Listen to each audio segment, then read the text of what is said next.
Aí, estamos ao vivo já. Boa noite. Na hora que o Kaiser entrou. Boa noite, Kaiser. Tudo bem? Beleza? Graças a Deus.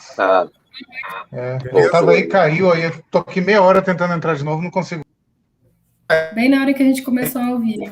Caiu aí. Oi, Kaiser, sua conexão tá intermitente. Bom, nós já estamos ao vivo, né? Já estamos gravando também. Pessoal, boa noite. A gente está aqui em mais um evento, Encontro com a Loren, né, Loren? Compartilhando aí dicas sobre o mercado financeiro e, em especial, a gente vai falar hoje sobre criptomoedas. A gente tem também a participação do Orofino. Boa noite, Orofino. Boa noite. Tudo bem, Ricardo? Prazer estar aí com vocês. Legal demais.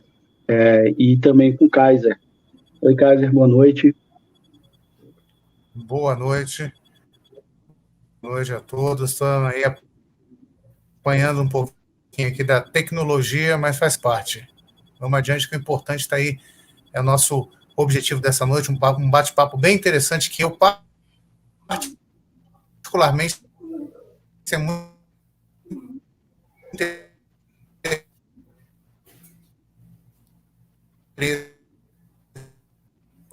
Tá intermitente, Kaiser. Não tá legal. Se você puder mandar no chat, ou então mandar no WhatsApp, que a gente vai acompanhando aqui suas perguntas, Kaiser. Que a ideia também, aí já fica até o convite aí para o pessoal que às vezes está acompanhando no grupo, que vai mandando as perguntas no WhatsApp também, porque a questão maior eu acho que é tirar dúvidas, né? E, enfim, trazer alguma informação que seja uma utilidade. Enquanto o Kaiser está lá, então a gente já vai. A conexão do Kaiser hoje não está muito legal. A conexão dele está falhando demais. Está bem intermitente. Agora ele caiu de vez. Tá joia. Loren, vamos com você agora. Quer se apresentar novamente? A gente já vem fazendo isso, mas é legal que aí fica gravado e aí os colegas que assistirem depois vão entender aí o contexto. Sim. Eu sou economista, Ricardo. Boa noite mais uma vez. Boa noite a todos aí que estão ouvindo essa transmissão. Eu sou economista, sou especialista em investimento e risco pela FGV. Eu conheci algumas pessoas, né, da Unitiza quando eu ainda era assessora de investimento pelo BTG Pactual. Então, eu já tenho uma experiência aí de alguns meses, né, trabalhando efetivamente, né, como assessora de investimento. E eu já acompanho o mercado financeiro há muitos anos, né? Então, eu já tenho, assim, não posso falar que é uma experiência grande, porque ninguém, né, na verdade, ninguém pode ter essa soberba de falar, tem muita experiência no mercado, mas é uma coisa que eu acompanho e gosto, né? Aí, nesse contexto lá, em Brasília, no escritório que eu era assessora, eu conheci o pessoal da Unitiza, eu acredito que eu tenha feito um bom trabalho, e aí eles me convidaram para essa rodada, né, de conversas, e também na questão da reativação do clube de investimento. Então, eu me coloquei à disposição, porque discutir mercado é uma coisa que eu gosto muito, e é uma coisa que realmente acho muito fascinante, e eu quero levar conhecimento, né? Quanto mais pessoas souberem sobre isso, sobre formas melhores de investir, eu acho que é melhor para todo mundo, né? Inclusive para quem já investe. Aí, no meio dessa seara aí, né, desse acompanhamento de mercado, foi quando eu conheci o Orofino também, que é aí um dinossauro, né, do mercado. Ele sim pode falar que ele tem muita experiência. E é isso, essas são minhas credenciais aí, que sou uma entusiasta do mercado, nada muito além disso.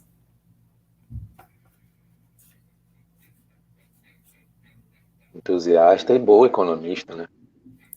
Eu vou aceitar o elogio. É isso, a gente é interessado no que faz, né? A gente gosta do que faz. Aí, com relação eu não sei como que vai funcionar exatamente hoje, né? Mas com relação a criptomoedas, por exemplo, um exemplo bem bobo, assim, eu trabalhava na Ernst Young na época, eu auditava um banco de investimento bem grande aqui do Brasil, e a primeira vez que eu ouvi falar sobre Bitcoin foi no trabalho. E o garoto, Bruno, um beijo, Bruno, inclusive, se um dia você assistir isso aqui, estou te mandando um beijo para você, suas filhas, Andressa. E ele me falou disso e eu falei, gente, que coisa nada a ver, Bitcoin. Só que, assim, só para ilustrar, né? Se na época eu tivesse comprado um Bitcoin, eu acho que na época custava, sei lá, acho que centavos de dólares, assim. Hoje eu ia ter uma grana, assim, absurdamente, é uma coisa surreal, né? O Bitcoin é uma coisa surreal. Especificamente para falar o que é a tecnologia, né? Explicar, assim, eu sei que tem muita gente, o Kaiser aí é da TI e tudo, eu não sei explicar a tecnologia por trás do Bitcoin, né? Mas eu só sei dizer que já é a realidade, enfim, sou entusiasta, assim, do Bitcoin, e eu acredito que todo mundo tem que investir pelo menos um pouquinho. Mas aí tem os riscos, aí depois eu falo sobre os problemas do Bitcoin também, que tem problemas. Senhor, já que o Kaiser é um especialista nisso, eu queria fazer uma pergunta para ele.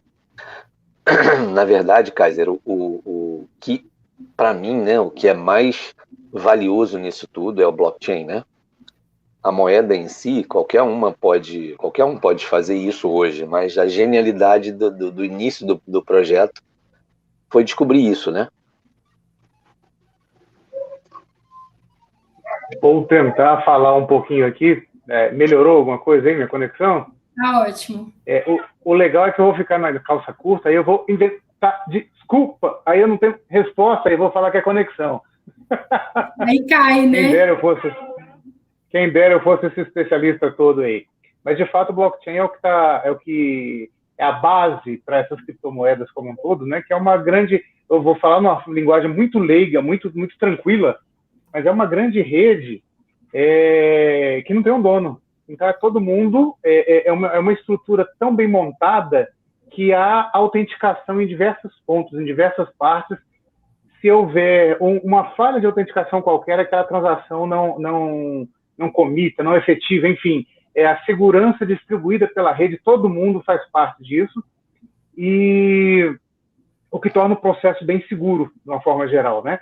E aí foi uma sacada muito inteligente, realmente é genial, e aí, enfim, até derivando um pouco mais, tem despertado aí um pouco de curiosidade, talvez até de incômodo em governantes de uma forma geral, porque todo mundo quer ter um controle maior sobre isso, né? Então, localmente, esse controle acaba sendo bem complexo, bem complicado, uma vez que a coisa está distribuída mundo afora. Mas, de fato, eu tenho aprendido agora que eu estou de fato, como diz a Lauren, agora que eu estou entrando nesse processo, se eu tivesse entrado lá atrás, acreditado um pouco mais, talvez hoje a gente estava num outro nível de independência financeira. Mas que há toda uma segurança maior do que aparenta, isso há.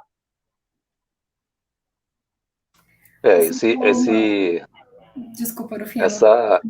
Essa condição de, se eu tivesse acreditado lá atrás também, é bem relativa, né? Porque eu vi o Bitcoin a menos de $1, via 70 mil, não acreditava e, enfim, achava que era complicado demais de manter aquilo ali, por vários motivos, enfim. E desses 70 mil eu vi voltar para 2 mil de novo. 2 mil e alto.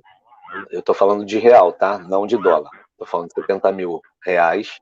Voltou para 70 mil, para 2 mil reais e aí explodiu. Fez máxima nos 300 e blau lá, né? E... Pode falar. Não, pode terminar. Eu quero fazer um comentário, mas ele foge um pouquinho. Pode finalizar. Então, aí isso também tem relato, tem caso aí que a gente vê de pessoas que compraram pizza no Domino's com Bitcoin. Se o cara não tivesse comprado uma pizza no Bitcoin com Domino's, ele tá milionário hoje, né? Então, $19 uma pizza, sei lá, $18, e o Bitcoin era isso, 1 para 1. O cara gastou 18 Bitcoins ali. Com 18 Bitcoins ele tá rico, milionário, né? E é isso também, né? Os novos milionários estão vindo daí. De várias outras coisas que na minha cabeça ainda é meio complicado, né? Porque talvez seja esse dinossauro que a Lauren falou. Mas, assim, não tenho nada contra nenhuma coisa nova. Não, mesmo porque eu olho o gráfico. Então, para mim, não importa o que é. Estou olhando o gráfico. Mas tem uma coisa que me assusta, essa especulação muito ainda latente nessas moedas. Isso me assusta demais. Você vê uma correção que eu já tinha falado com a galera, que meu sobrinho é um garoto novo que vive operando isso aí. Pegou 7 mil reais, fez 70 e tá achando que é o rei da cocada nisso. Não tá errado, tá certo. Fez o dinheiro dele. Quem sou eu para julgar alguém aqui? Mas você vê, pega uma correção dessa aí de um dia, que ele perguntou para mim o que eu achava, eu falei, cara, tá comprado, tá esticado demais, isso vai realizar um pouco. Nem eu acreditei que fosse realizar tanto. O Bitcoin bateu na máxima ali e realizou a retração de FIBO numa barra. É muita coisa, mais de 20%. Então, esse tipo de coisa que eu acho que é muito perigoso. E esses movimentos, geralmente, não sei se por coincidência ou não, mas muitos deles começaram no final de semana. Coisa que as pessoas talvez nem estejam vendo ainda. Tantos de alta quanto de queda. Se você pegar, eu acho que na última queda, quando desarmou o Bitcoin, o primeiro dia de correção forte dele foi no fim de semana também. Então, como é um mercado que é 24 horas no ar, você precisa estar atento 100% do tempo, né? Primeiro, ainda mais falando por mim, que eu faço uma gestão muito ativa. Então, é muito difícil eu deixar que uma correção dessa me pega, a não ser que eu esteja dormindo. Mas aí vai estar a minha oferta lá de... Vamos ajustar o timing e vamos falar para quem compra para encarteirar, né? E aí o Kaiser falou uma palavra que eu gosto bastante, que eu fiz MBA investimento em risco, né? Então a parte do risco ela ainda está bem, né, latente assim. Eu acho que vale a pena eu falar um pouquinho sobre isso, principalmente para quem está começando agora, às vezes vê a questão do Bitcoin é uma tecnologia, é algo difícil, né, de entender. Nós, né, quem já está no meio, o próprio Kaiser, que é da área de TI, às vezes a gente tem um pouco de dificuldade de entender, não é algo trivial. Você comentou na sua fala lá no início, né, da tecnologia do blockchain, que é o peer-to-peer, que é a entrega, né, ele não fecha a operação se as duas partes não tiverem ao mesmo tempo de acordo ali, essa coisa da segurança. Mas hoje o que a gente vê também, está até saindo fantástico, saindo notícia no jornal, infelizmente o ser humano ele consegue pegar uma coisa que é muito legal, né, uma ideia que é absolutamente legal, ele coloca uma roupagem mala, e aí ele vai vender isso como uma facilidade, né, no sentido de que hoje existem muitos golpes, muitas fraudes, né, porque o Bitcoin ele é difícil de entender, você não usa o Bitcoin, uma pessoa normal, vamos dizer assim, um brasileiro médio, vou falar de mim, eu não uso Bitcoin para nada. Eu comprei, eu tenho uma fração de Bitcoin, mas hoje eu não consigo falar, vou usar meu Bitcoin. Pode ser que daqui a 5 anos, os contratos todos vão precisar passar pela rede do blockchain, você vai precisar ter algum tipo de criptomoeda para poder acessar esse blockchain, mas hoje ele não tem uma aplicação prática. Como você colocou, né, Rufino, essa questão a dor de quem não entrou, né, numa vibe que deu muito certo, isso sempre existiu no mercado financeiro, isso não é novidade, né, ela pega todo mundo, a gente tem uma dor, né, chamada dor, né, que não vou falar aqui, porque esse negócio vai ficar gravado e é deselegante a palavra, mas o Orofino tá rindo porque ele já sabe, né, do que eu tô falando. Não, então, assim... Eu sou deselegante, se você quiser eu concluo para você, não tem problema. Não, é só uma questão de que, assim, que as pessoas busquem entender que hoje não existe, o Bitcoin não paga, por exemplo, remuneração constante, né? Não existe isso de falar assim, você vai ter 10% de retorno garantido. Usou o termo garantido, se não for um CDB, geralmente a rentabilidade é muito próxima da taxa Selic, quando é um CDB, então você cai fora, porque não existe nada que dê uma rentabilidade garantida, né? Se um dia alguém chegar para você e falar assim, investe nisso aqui, porque a rentabilidade é garantida de, sei lá, um percentual absurdo. Você sabe que a Selic esse ano vai fechar em 7.000%, hoje está em 5,75%. Se a pessoa te oferecer alguma coisa que te garanta, por exemplo, 5% ao mês, você fala, aí tem, ou o risco é muito alto, ou é um golpe, né? Porque a correlação entre o retorno e o risco, ela existe, né? Então, quanto maior o retorno esperado, maior é o risco de você perder aquele dinheiro. E, então, não existe isso de você garantir algo com uma rentabilidade tão alta com retorno alto, entendeu? Não existe, porque você não consegue garantir. Se a rentabilidade é alta, existe muito provavelmente a perda a probabilidade de perda é muito maior do que um ativo normal. E outra coisa também, gente, muito cuidado com pirâmide. Você nunca sabe quem vai ser o último a entrar, né? E tem também essa questão ética, né? Eu não acho moralmente interessante você entrar num negócio onde ele se propaga através de fraude, né, gente? Pelo amor de Deus, assim, não é uma coisa eticamente correta, politicamente correta e eticamente correta, né? Isso daí é crime, inclusive. Não acho interessante. Então, enfim, depois, é claro, né, fica a critério de cada um, só que a questão toda é, se você pensa em você, se você é egoísta, não, eu vou entrar porque eu não vou, você não sabe se você vai ser o último a entrar, ou seja, você está colocando dinheiro num negócio que ele depende de um monte de entrantes para sustentar aquilo ali, aquele topo, né, aquela base que já está acima de você. Você não sabe se você vai ser o último a entrar e não tem como saber, né, aí quando a pirâmide rui, aí é onde saem as notícias no jornal e tudo. Sim. Lauren, a língua está coçando para fazer umas perguntas capciosas para você aqui, assim. Pode fazer. Vou fazer a pergunta que não é capciosa, só primeiro, assim, só um lembrete. Eu penso, a gente está falando em Bitcoin aqui em todo o tempo, eu acredito que na tua agenda a gente não conversou, não combinou direitinho a pauta nesse sentido não tem pergunta encomendada, é isso que eu quero dizer. Acredito que esteja na tua agenda. Se não, eu gostaria que depois você falasse para a gente um pouquinho sobre... Eu tenho 200 mil bilhões, como diria uma criança que eu conheço, 200 mil bilhões de criptomoedas, né? E eu não vou te perguntar quais são as boas e as ruins, que se eu soubesse disso, eu estava milionária. Mas, assim, há indícios que eu posso... como é que eu faço para estudar uma criptomoeda, ou para entender, ou para saber o seguinte, gente, porque volta e meia a gente vê umas lives aí, dizendo o camarada falando assim, olha, vem comigo que eu vou te dizer o que está bombando, o que vai explodir agora nos próximos passos, quais são as X criptomoedas que você vai virar milionário da noite para o dia. Não é bem assim, mas enfim, são promessas nesse sentido, que nos leva a pensar que existe um estudo que se faz, claro que existe estudo, mas assim, para o público da Unitiza, que a maior parte é leiga, né, é um público leigo, o que se pode levar em conta, e aí eu vou te falar assim, algumas características bem especiais.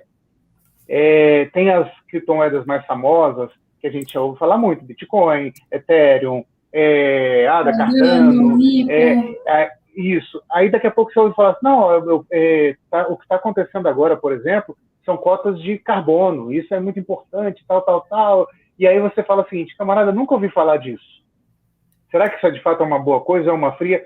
Então, essa é a pergunta que não é para agora, só para você deixar aí no farol, se você quiser responder daqui a pouco.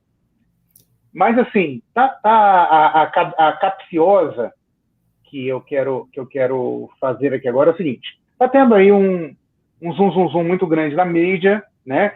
Uma situação bem que nacionalizou sobre uma determinada empresa, enfim, uma situação que já foi provado que não é pirâmide, o que está acontecendo lá, isso está de uma forma assim, quer dizer, foi provado, a CVM já disse que não é pirâmide, nesse sentido foi provado. E que a forma, o que eles propagam o risco é meu, entende? Deixa o seu dinheiro comigo, eu assumo um compromisso com você de te devolver tanto e vou investir o seu dinheiro de forma, eu te prometo, X de rendimento. Então, assim, esse eu vou honrar porque é o meu combinado contigo. Se eu ganhar 100, 200, 500 vezes em cima disso, você não vai reclamar de nada porque o meu compromisso com você eu vou cumprir. Então, nessa leitura inicial, não aparenta ter nada de irregular, né? E como é que vocês veem essa colocação? O Orofino, se quiser falar também, fique muito à vontade. Eu vou falar só da primeira fala, o Kaiser, depois eu vou deixar o Orofino falar a visão dele, que para mim soa como se fosse uma mesa proprietária, né, Orofino? Tá parecendo isso, mas com uma rentabilidade, mas enfim, é possível, tá? Mas enfim, deixa eu falar primeiro sobre as diferenças, né? Criptomoedas, elas são diferentes entre si, Por exemplo, eu vou falar da que eu sei mais, tá? As outras depois eu tenho que pesquisar com calma e ir atrás até para não falar bobeira. O que a gente busca para saber sobre a criptomoeda é o código dela, né? O código, como ela foi fundada.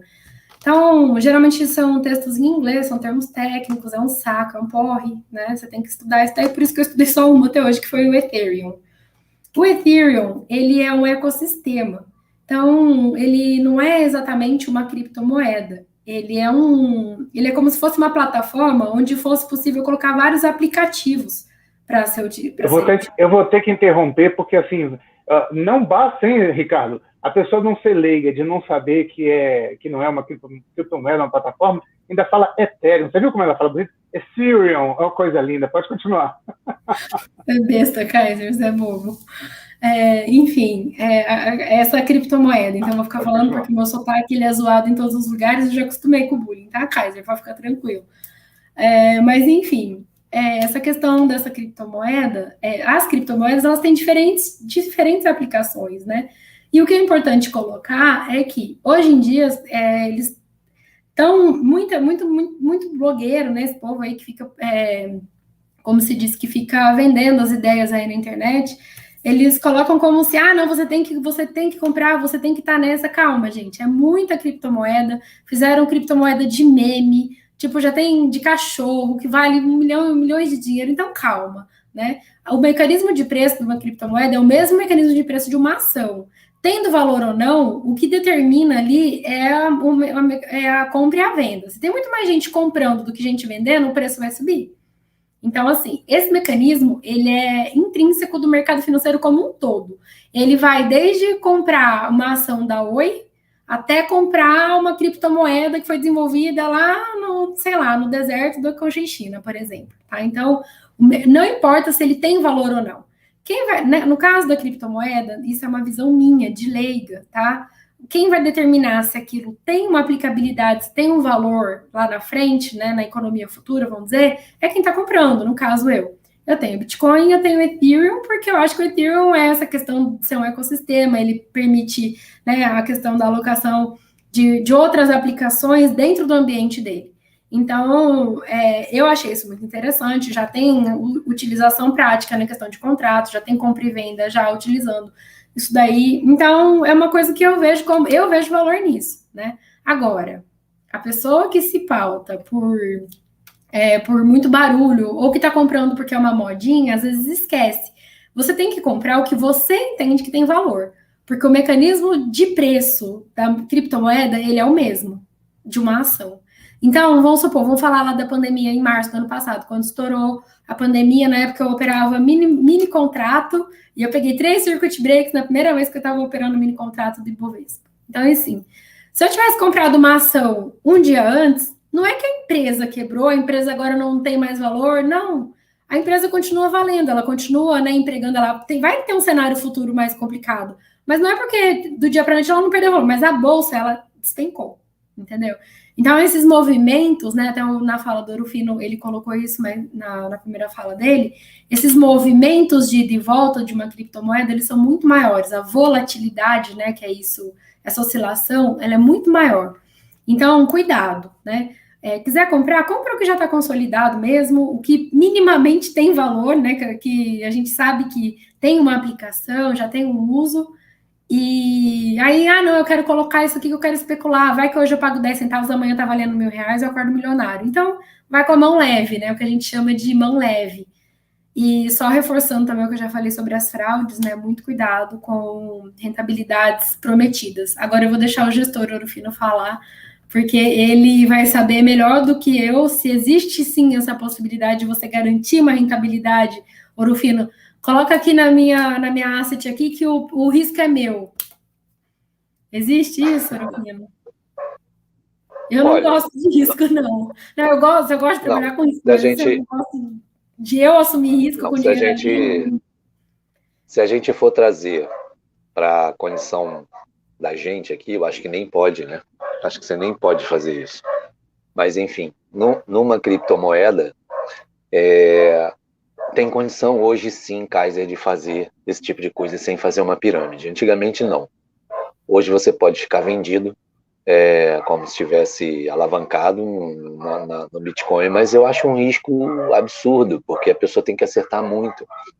Pega um movimento desse aí de muito comprado, como deu essa correção aí, se a pessoa tiver muita gordura, ele vai pagar todo mundo, senão vai ter problema para pagar. Não tenha dúvida disso. Até virar a mão muito rápido num movimento desse, assim como fez essa semana, ontem, né? O cara talvez não tenha nem tempo de fazer virar a mão, por exemplo, ali. Enfim, eu quero voltar só um pouquinho ali, quando a Lauren falou sobre as pessoas, vocês falaram sobre as pessoas que colocam o dinheiro dela em pirâmide. Cara, eu tenho um pouquinho de tempo de mercado, eu estou no mercado desde 1985, e as pessoas têm uma coisa que é muito comum.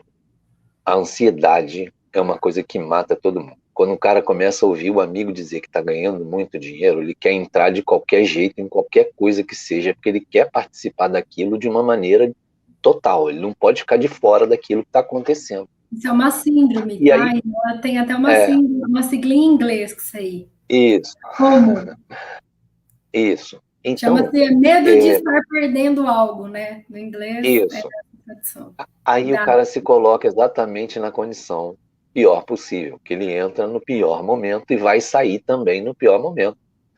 E falando só um alerta para as pessoas, né, gente? Ninguém pode ter em sã consciência pegar o seu dinheiro e botar em qualquer lugar que seja, que a pessoa garanta qualquer rentabilidade possível. Não existe almoço grátis. Porra, a gente estuda, passei anos estudando gráfico, anos operando, e eu me machuco. Você imagina, as pessoas não querem ter esse trabalho, ele quer dar para o outro a responsabilidade de fazer isso, e aí isso tem um preço.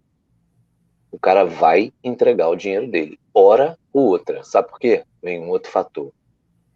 A ganância. Quando o cara bota 10 mil ali, e o dinheiro dele virou 15, 20, o cara entregou, ele bota mais 20. E o cara entregou no mês seguinte, ele bota mais 40. Quando ele botar 300, o cara quebra ele. Isso é, assim, o tempo todo acontece, já vi isso muito tempo na minha vida aí nesse mercado. Outra coisa, como a Lauren falou aí, tipo, você quer fazer uma posição e você não está esquentando a sua cabeça se isso vai ser para agora, para 10 anos, vai comprar para o teu neto, ok, tá tudo certo. Agora, para aquele cara que quer, sei lá, especular um pouco, não faça preço médio. Não faça isso. Isso é morte certa. As pessoas tendem a fazer isso. Caiu muito, o cara fala assim, caiu muito, eu vou comprar. Gente, caiu muito, a gente nunca adivinha o fundo. Não tem fundo. Então, eu não posso dizer porra, vou comprar agora porque caiu 20%. Pode cair mais 20%.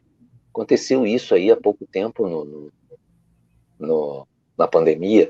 Tem ação aí que de julho para cá caiu uns 48%, 50%.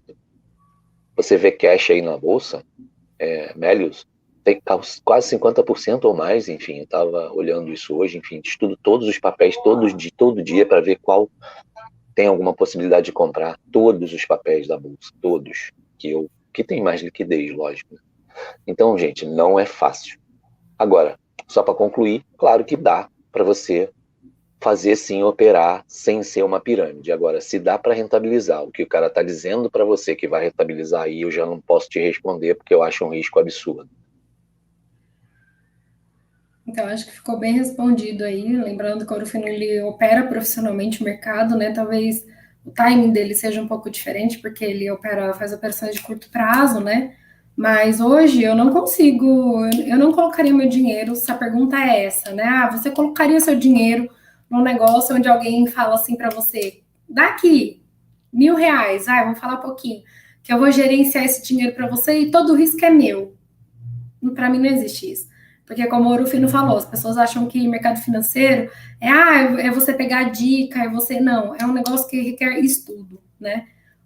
Hoje mesmo eu sou economista, né? Eu trabalho como economista, eu acompanho o mercado, né? Eu acompanho o mercado de crédito, principalmente, acompanho taxa de juros, DI futuro, acompanho um pouquinho do Ibovespa, acompanho o movimento de dólar, e Só que eu não estou estudando de fato as ações, né? Eu estudei lá quando a gente fez a primeira tentativa de lançamento, fiz a proposição de uma alocação inicial, da carga inicial do clube.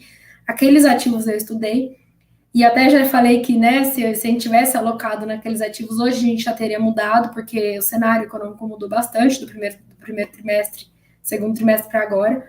Mas o que eu quero dizer é que as coisas elas demandam tempo, né? Então a gente às vezes não pode pensar duas vezes antes de pagar, né? Eu vejo muita gente reclamando, Empíricos, nossa, chato propaganda. Gente, a Empíricos tem um time de pesquisa de primeira linha, sabe?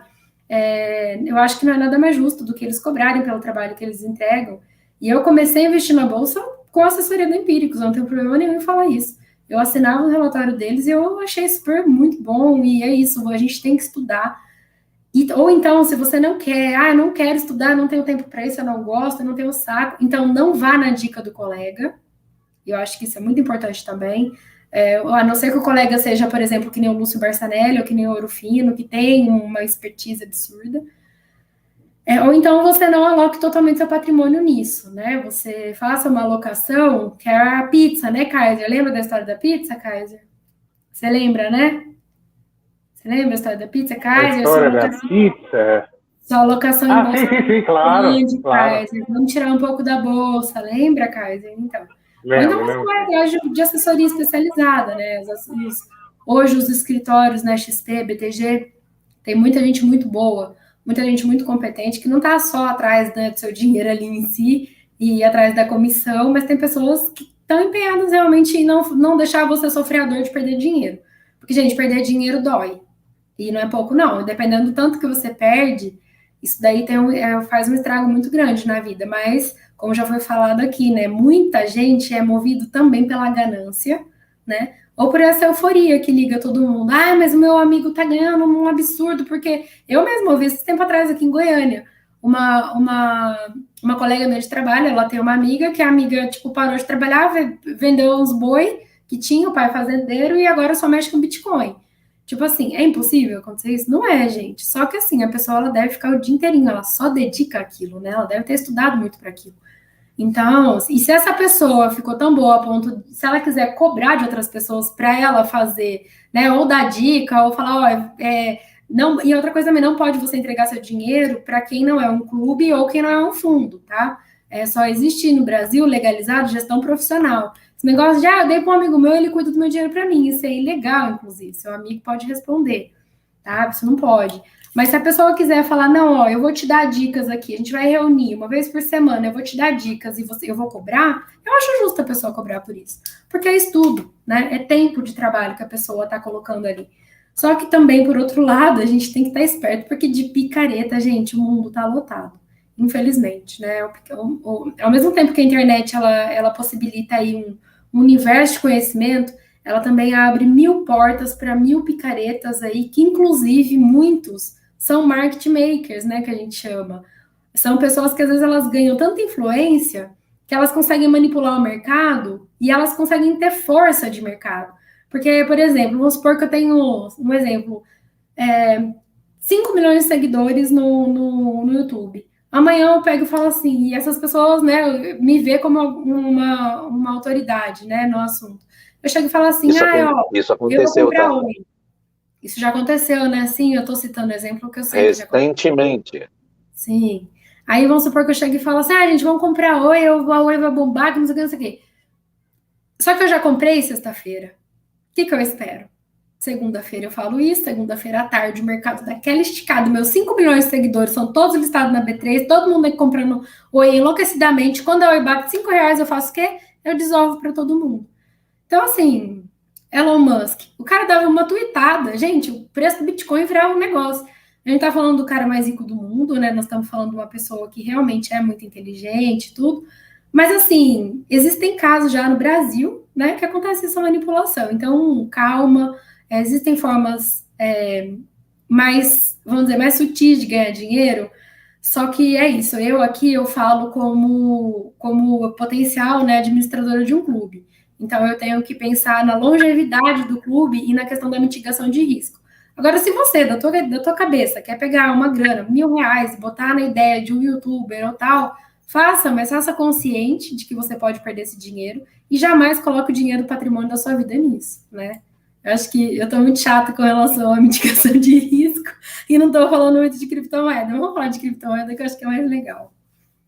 Fala, Orfino. Não, então, mas eu acho que como criptomoeda, boi gordo, café, ação, cara, você tem que ter um mínimo de controle de risco. Você tem que pegar numa condição dessa que a gente está hoje aí, no mercado ruim, proteger teu patrimônio. Senão amanhã você não tem mais para operar. É isso que as pessoas não compreendem, né? E falar de Bitcoin, para mim, é muito complicado. Bitcoin não, né? De cripto, de uma maneira geral, é muito complicado porque eu realmente... Na verdade, você também não consegue ser especialista em tudo, que aí tu vira o pato. O pato nada, anda e voa, mas ele não faz nada bem. Então, criptomoeda, para mim, é complicado, e mesmo até acompanhar a evolução disso. A cada dia nasce uma, cada dia o nego diz que ficou mais rico com aquela, e a outra... E tem outra coisa, gente. Eu nunca vi ninguém ir para a internet dizer que perdeu todo o dinheiro comprando tal criptomoeda ou fazendo qualquer coisa em tal ação. Então, eu não a gente perdi, só vai ver... todo o dinheiro, não, mas eu perdi dinheiro. Tô perdendo dinheiro no Ripple. Tá horrível. Eu comprei 8 mil, hoje tá 4 mil. Entendeu aí? 50% aí de desvalorização na sua cabeça. E aí é isso, vai ficar para quando? Vai ficar por quanto tempo aí? Aí só Deus sabe. E aí, até ela ser, ou talvez até ser extinta, então, né? Porque às vezes então não tem... vamos lá. Eu vou aproveitar esse gancho só para falar para vocês assim. A Lauren falou que eu opero no dia a dia. Eu opero dólar e índice no dia a dia, no day trade, mini contratos, né? De dólar e de índice. E operação também. E por que papéis, faço posição? E por que a minha gestão é ativa? Porque eu não quero perder, não é que eu não quero perder, eu não quero correr o risco de ficar vários meses para buscar o preço que a minha ação caiu, como o caso da Lore citou aí. Qual o custo do dinheiro disso? O custo de oportunidade do dinheiro disso? Mas Eu eu podia estar fora coloquei desse só 100 negócio. reais, viu? Calma. Não tem problema, mas assim, você podia ter ido no japonês. Então, eu acho que você tem que ter muito cuidado com isso. É com o custo de oportunidade que o teu dinheiro vai deixar de existir na tua mão. Você colocar o dinheiro num negócio, tudo bem, é o que a gente já falou. Eu quero isso para minha aposentadoria, para meus filhos, esquece. Tu vai botar toda vez lá, não vai nem olhar o mercado. Mas se não é essa praia sua, se você está num clube de investimento, por exemplo, gente, eu trabalhei numa asset, fui dono de uma asset. Então isso é muito, muito... assim, na minha cabeça eu não consigo ver de outra forma. Você tem que proteger o patrimônio, não deixar de aproveitar as oportunidades, não é isso. Eu clico aqui como se nada tivesse acontecendo. Mas você não pode se deixar se apaixonar por um papel, por exemplo. Eu sigo uma galera, até para me ver qual é a ideia daquelas pessoas ali no Telegram, da Oi. Cara, tem gente até o talo entubado desse troço e o papel só faz cair, nego vai virar 18, 20, 30, vão vender a 60. Entendeu? Não pode apaixonar por um papel, né? Seja um papel mesmo, uma ação, seja uma criptomoeda. Não dá para qualquer coisa, gente, né, Orfino? Deixa qualquer coisa. É esse. Começou a dar prejuízo, a gente corta rápido, né? Essa é uma indicação de um livro aí que eu faço, que é um livro maravilhoso, inclusive chama Os Axiomas de Zurich. Ele é maravilhoso, esse livro. Vira e mexe, eu leio ele. Ele é, de fato, meu livro de cabeceira. Vira e mexe, ele tá lá na minha cabeceira agora, inclusive, porque ontem eu ainda estava dando uma olhada. Gente, são algumas dicas, assim, valiosíssimas. E eu acho que a principal que o Orfino bem coloca é essa daí. Não se apegue a um papel. Primeiro ele fala para se especializar no setor, né? Eu acho que você está parafraseando aí o Axioma de Zurich, viu?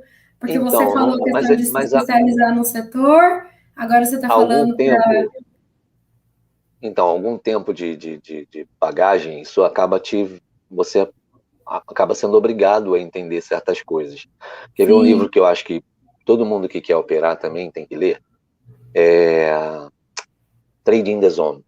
Leiam esse livro. Esse é fantástico, esse livro é fantástico. Esse é mais questão também para quem faz operações mais rápidas, né?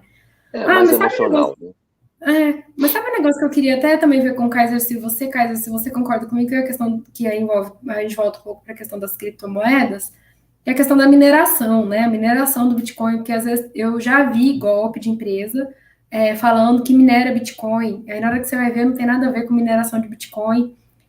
Quando eu morava em Brasília ainda, a Esplanada sofreu um ataque hacker para mineração de Bitcoin.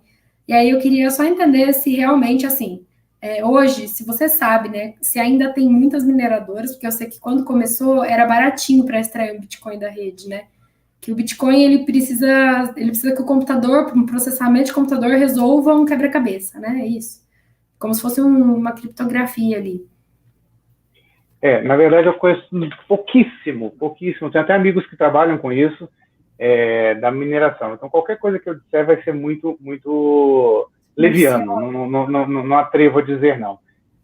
Mas, de fato, até interessante, eu estava fazendo um papo com um amigo que faz isso recentemente, e a gente começou a fazer na ponta da caneta para saber o seguinte: vale de fato a pena você estar fazendo isso usando a sua máquina, o seu ambiente, né, a sua placa de vídeo, os seus dados, quanto você está ganhando e quanto você está gastando nesse processo, né?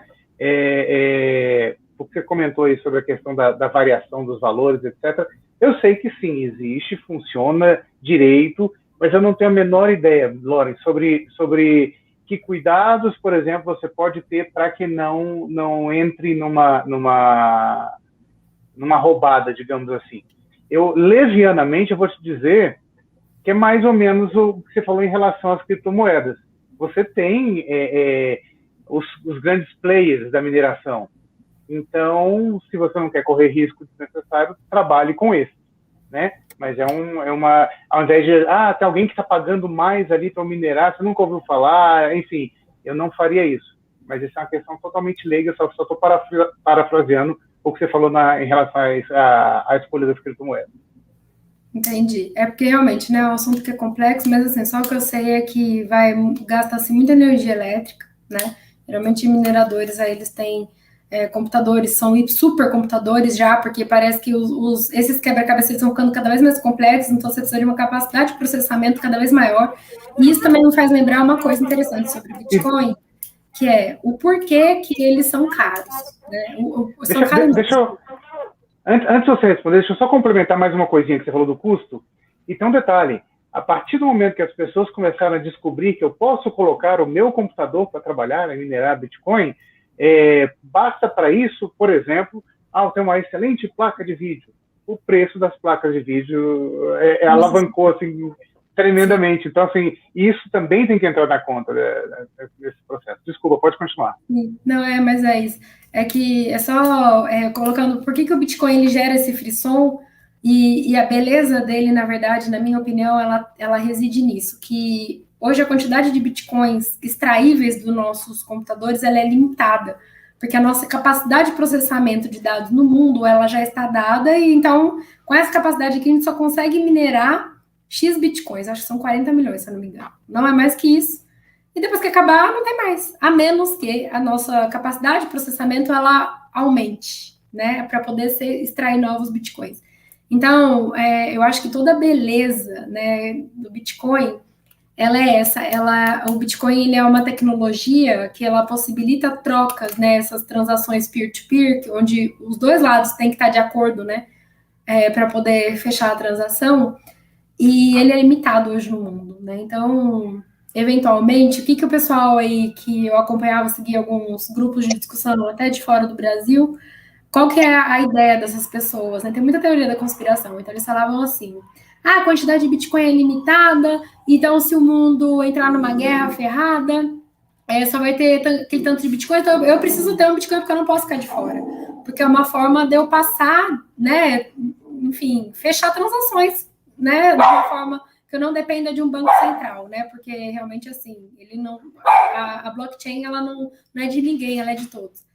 Então, é essa a questão. E ele é limitado pela capacidade de processamento, né? Então, isso... Mas, assim, não é porque uma coisa é rara e ela não vai tão já conseguir ter mais dela, que ela necessariamente que ela tenha uma aplicabilidade agora, ou então que ela seja, de fato, que o valor que esteja sendo cobrado por ela internalize aquela questão, né? Porque é um paradigma. O Bitcoin, ele é uma questão tecnológica.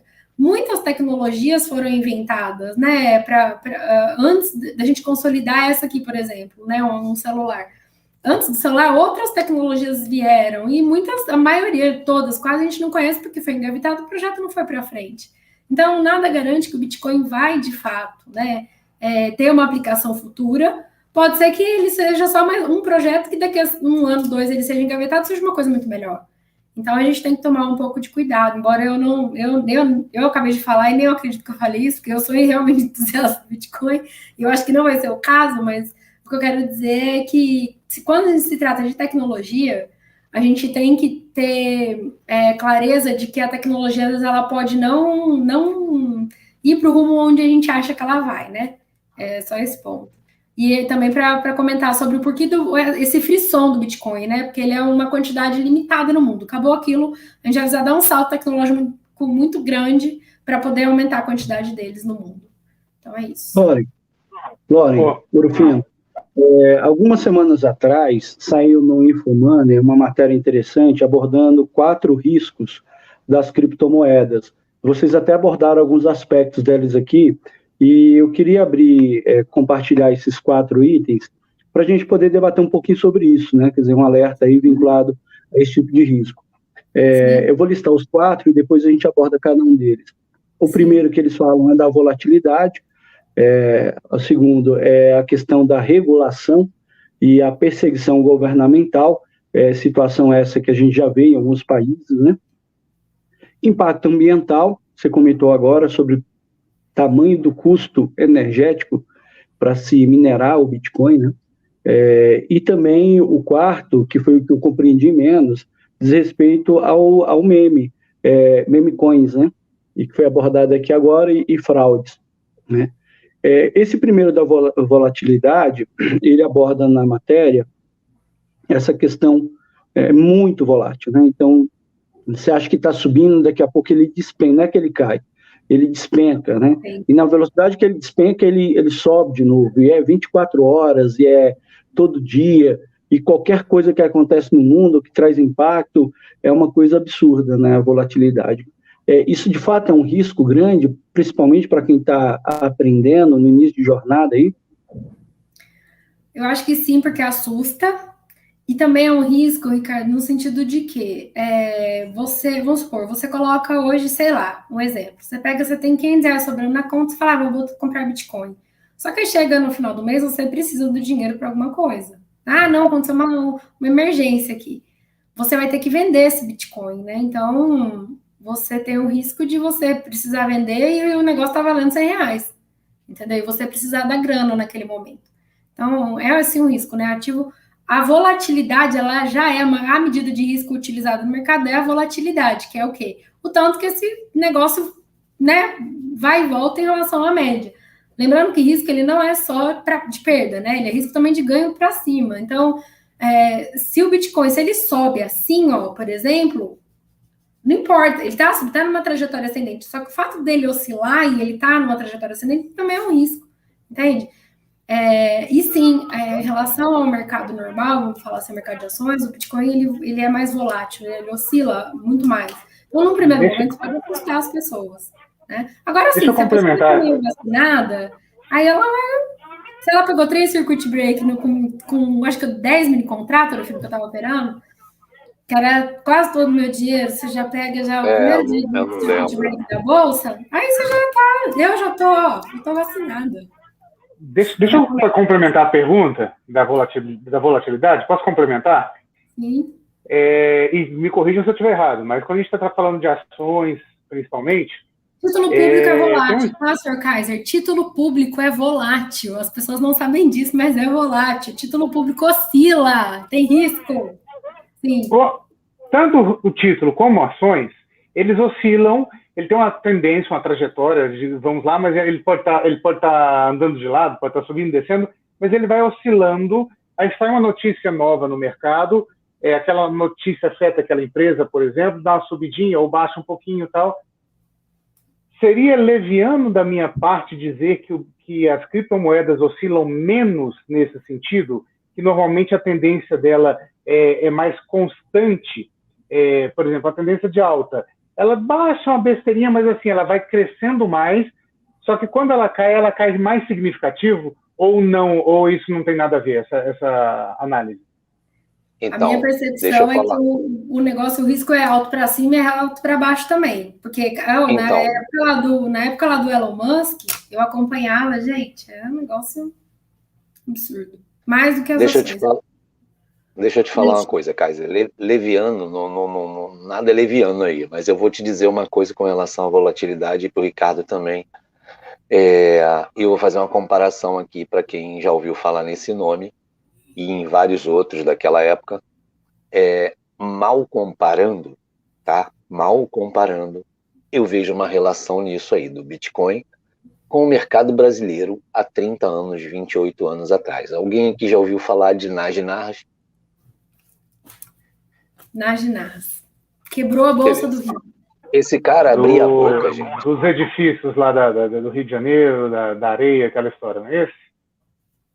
Não, esse é outro, é o que construiu lá. Nagy-Narras era um trader, um maluco. Ele quebrou a Bolsa do Rio. Ele lascou. Eu vou lembrar o nome desse rapaz aí que você falou. E aí, o que mal comparando, gente. Então, o Nagy-Narras falava alguma coisa de Vale, de Petro, que era uma coisa muito frágil. Não existia globalização, ninguém operava lá de fora aqui, a gente não tinha nem computador, gente, quando eu comecei a trabalhar. A gente fazia tudo na mão. Então, qualquer coisa que se fizesse, não é esse o caso hoje, né? Nós temos a tecnologia aí do Bitcoin maravilhoso. Mas qualquer um que abre a boca para falar que seja uma pessoa que forme opinião, como Elon Musk falou várias vezes que ia aceitar Bitcoin para comprar Tesla, que não sei o quê, ou outro nosso amigo aí brasileiro que falou de uma cripto e todo mundo foi comprar, aquele negócio explodiu no mesmo dia caiu que nem uma jaca podre. Então, isso que é a fragilidade para mim, entendeu? Volatilidade vai existir. A gente pega o mercado como a gente tem pego hoje no Ibovespa, o mercado está com uma volatilidade muito grande, sem uma tendência muito pré-estabelecida. Fez uma máxima, beleza, ele vem caindo, mas mesmo assim ele cai e dá uns 4 dias de alta, todo mundo acha que vai volta para baixo de novo, mas numa barra bastante grande pro normal, né, pro convencional. Volatilidade existe. Agora, a fragilidade dessas moedas, com a condição que as pessoas conseguem manipular, é que me assusta, entendeu? Então, é esse o maior problema para mim da volatilidade nesses casos. A gente nunca sabe quando algum maluco desse vai falar alguma coisa que vai interferir diretamente ali. Isso acontece? Claro. E nesse sentido, isso acontece. Eu acho que só complementando um pouquinho a sua fala, eu acho que essa volatilidade muito maior, esse não ter um fundo, né, um valor em torno do qual o ativo fica um pouco mais de tempo, é muito também, eu acho que é muito mais perceptível em criptomoedas ou mesmo em ativos que não tem o que a gente chama de fundamento, né? Eu acho que a volatilidade ela também está ligada à questão de ter valor, porque como eu disse, o mecanismo do preço é compra e venda, agora valor é diferente. Né? O valor é diferente. Aí o valor a gente tem que ir lá para o Warren para ele explicar para a gente. O tema é muito interessante, mas eu queria passar para o segundo ponto de risco levantado pela Infomoney, para a gente poder discutir um pouquinho aí dentro dos minutos que faltam para o nosso encontro de hoje. Ele aborda aqui a questão da regulação e a perseguição governamental. E aí ele exemplifica uma situação na China, que o governo chinês começou a travar e a regular de forma mais efetiva, e o mesmo efeito se percebeu depois na Inglaterra e depois no mercado europeu, de forma geral, né? Inglaterra isoladamente e depois a comunidade europeia também. aumentando aí a questão da regulação em relação a criptomoedas. Isso, de fato, pode ser um risco aqui no Brasil? Você sabe se tem algum movimento nesse sentido? Ricardo, eu acredito que nem no Brasil, nem no mundo. Eu acho que os países não vão conseguir barrar Bitcoin, não conseguem. Isso não é um risco. Agora pode ser, ele é momentâneo e temporário, mas não consigo enxergar. Beleza. O risco do Bitcoin não existe para mim também, Lore. Mas deixa eu te fazer uma pergunta, Ricardo. Você abriu conta numa corretora qualquer, não me importa se é brasileiro, se é de onde for. Na Binance, que é uma corretora, uma das maiores disso no mundo. E aí, a Binance amanhã quebra. Diz que não existe mais. Você vai reclamar para quem? Esse é o ponto. A Binance, inclusive, foi travada de operar na Inglaterra. Tem uma opção de problema aí já. Então, a pergunta é essa. Se uma dessas corretoras aí quebrar, ou quebrar nem é o caso, vamos dizer que não quebre, mas vamos dizer que ela suma. Tu vai reclamar para quem do teu dinheiro? Esse é um ponto. Isso é um risco? É grande. E a não regulação também é um risco.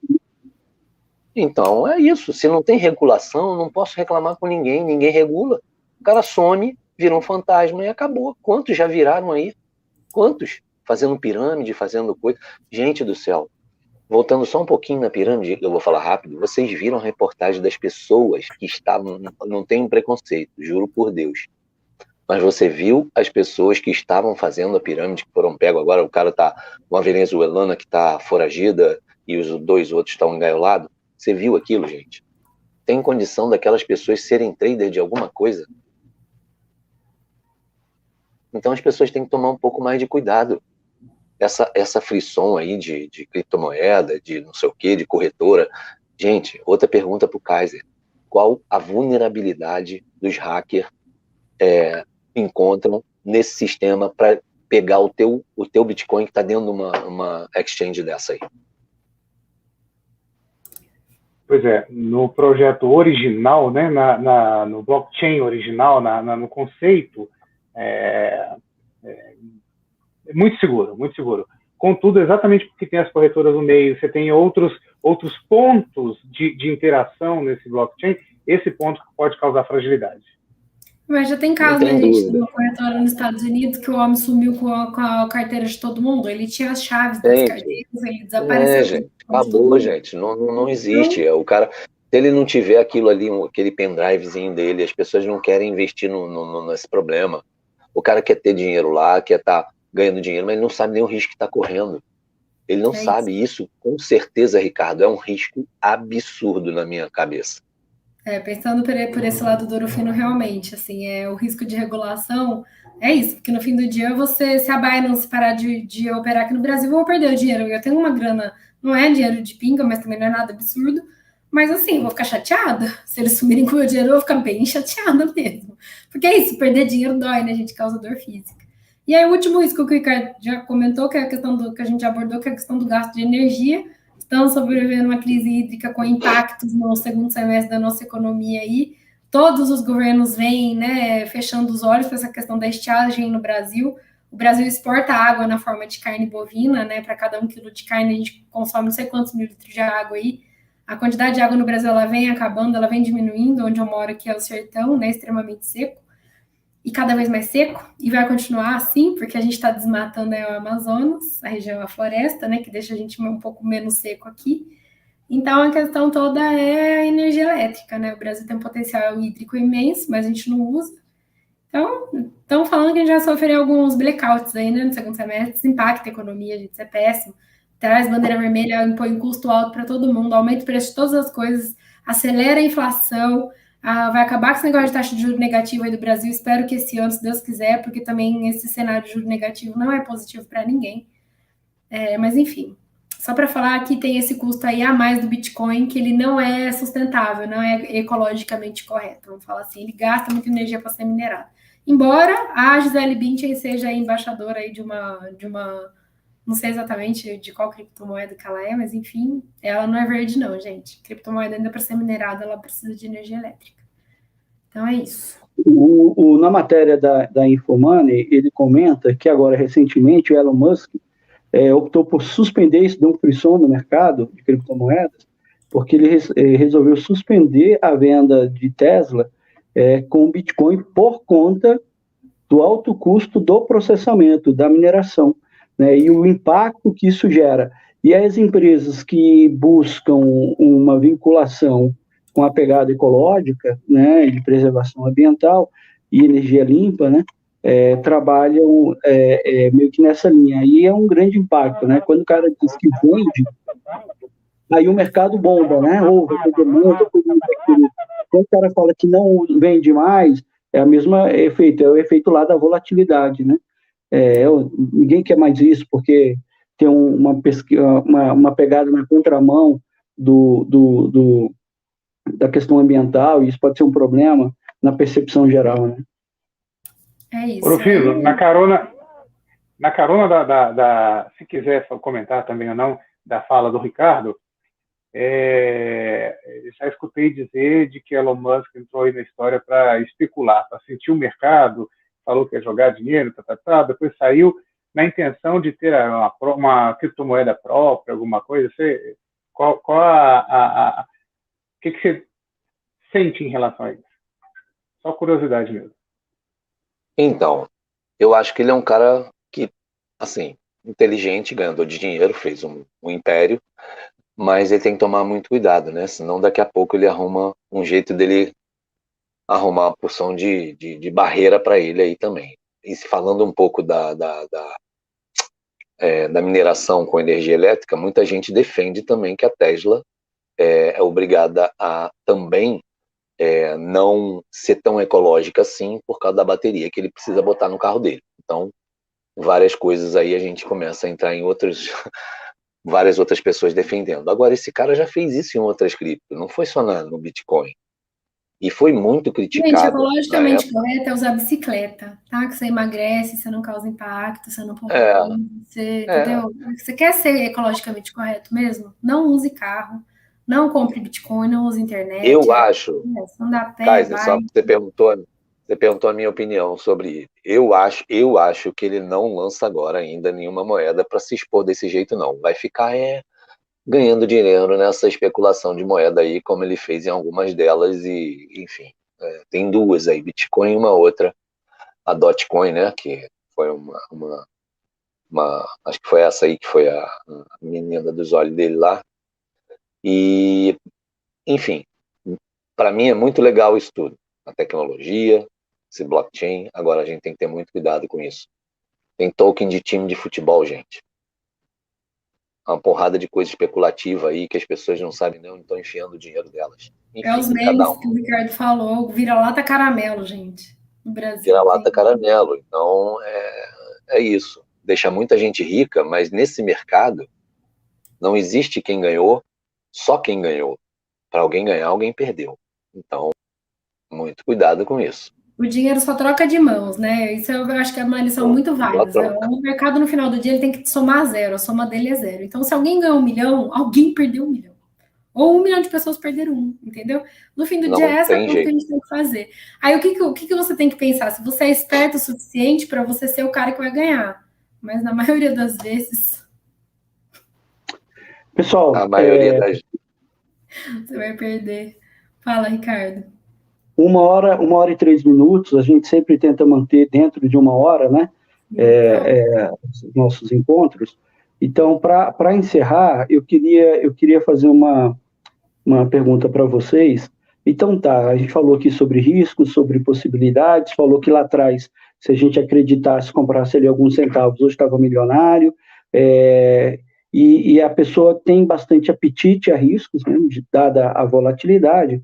Na percepção de vocês, Orofino e Lore, e também o Kaiser, nosso especialista digital, né? A minha carteira, o que eu posso dedicar da minha carteira para criptomoeda? Para não ficar de fora da festa, mas ao mesmo tempo não me comprometer com alguma coisa. E qual é a faixa? 2%. O Orofino é mais arrojado.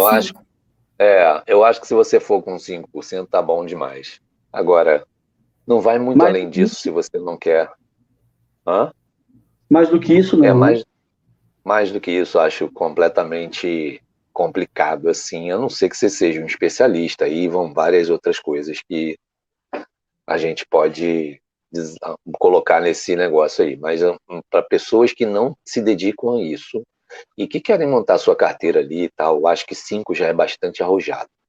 A Lauren tem razão, se você ficar nos 2% ali, isso é bastante conservador, como a minha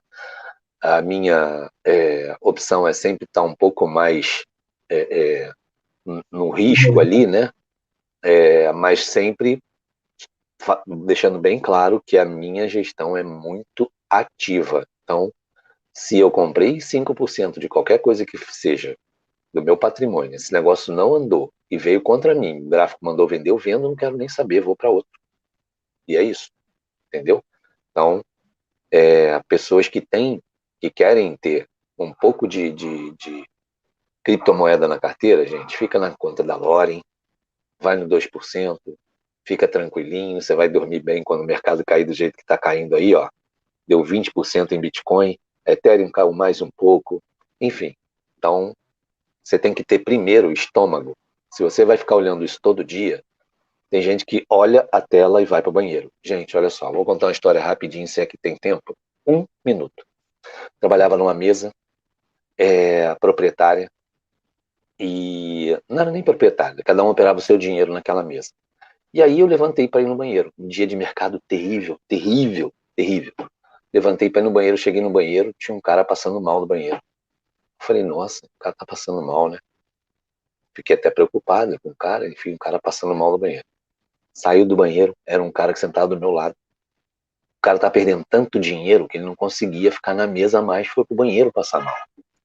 Então, a parte que mais dói na gente é o bolso. Proteja o capital de vocês, gente. E o cara era ganhador de dinheiro muito, tá? Proteja o capital de vocês. Não tem como ficar rico da noite pro dia.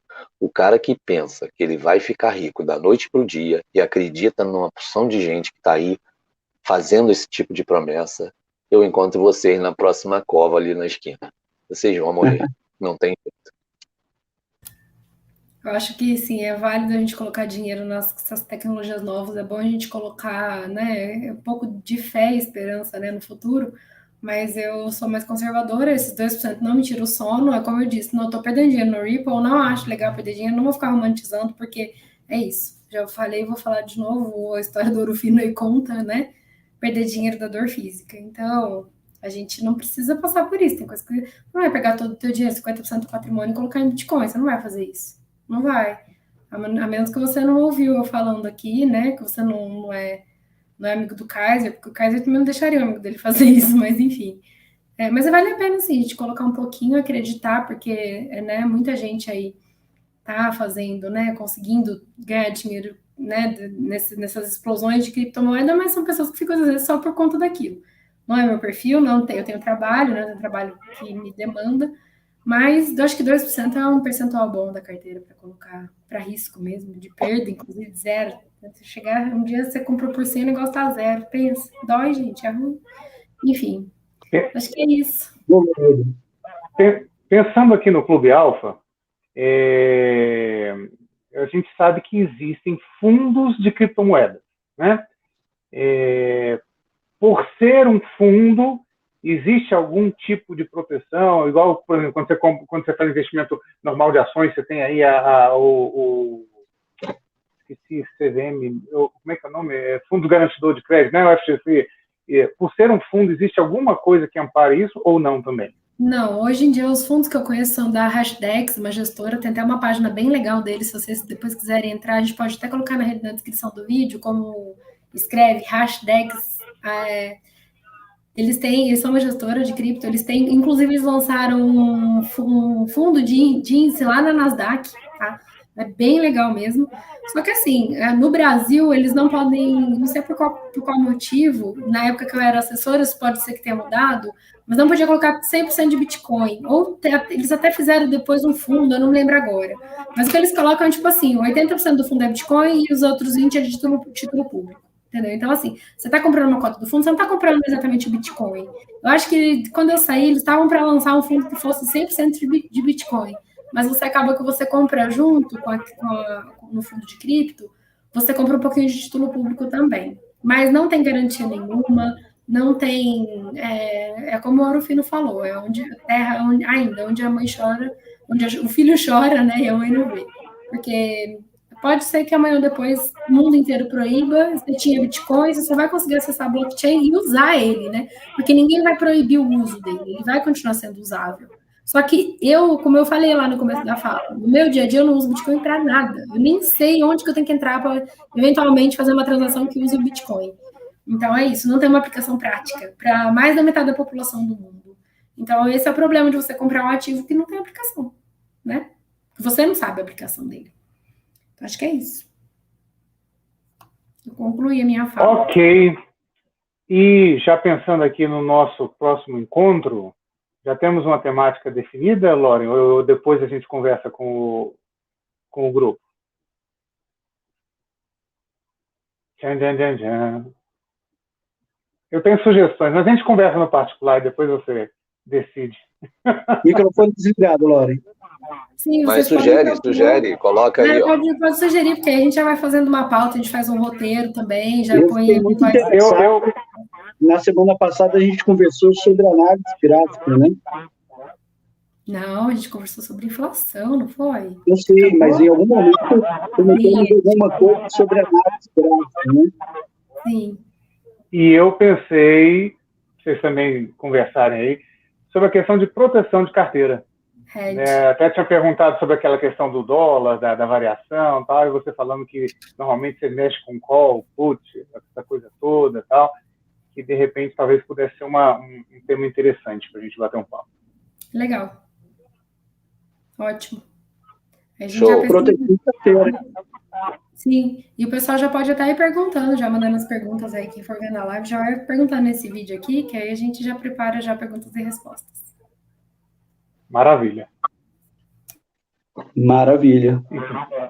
Mas assim, maravilha, mas nós decidimos alguns dos temas agora ou não, para o pessoal poder perguntar? Proteção de carteira. O momento é bastante oportuno, né? Proteção de carteira, nesse momento está bem oportuno, né? Quem conseguir compra muita gasolina, que vai vender bem aí nas próximas semanas. Né? Exato, a Socorro mandou aí, ótima live. Socorro, boa noite. Que bom que você gostou. Então é isso, gente. Vamos deixar a próxima live como RED, proteção de carteira mesmo. Sim, Ricardo? Ótimo, então, proteção de carteira. Pessoal do clube, vou fazer uma coisa aqui que eu não combinei com ninguém. Se algum tema desse aí você gosta bastante, você é bem domina, quer participar, faz contato com a gente para você participar aqui do grupo de debate também, tá bom? Porta está aberta para você estar conosco aqui. Mulheres, venham fazer companhia para mim. É isso então, gente. Obrigado. Muito obrigado mais uma vez, Orofino. Muito obrigado, Lauren, Ricardo. Um abraço para vocês e boa semana. Gente, obrigado. Obrigado boa por noite. vocês também. Um abraço a todos. E obrigado aí, Zé Luiz, pelo suporte, pelo apoio, pelos bastidores aí. Muito obrigado.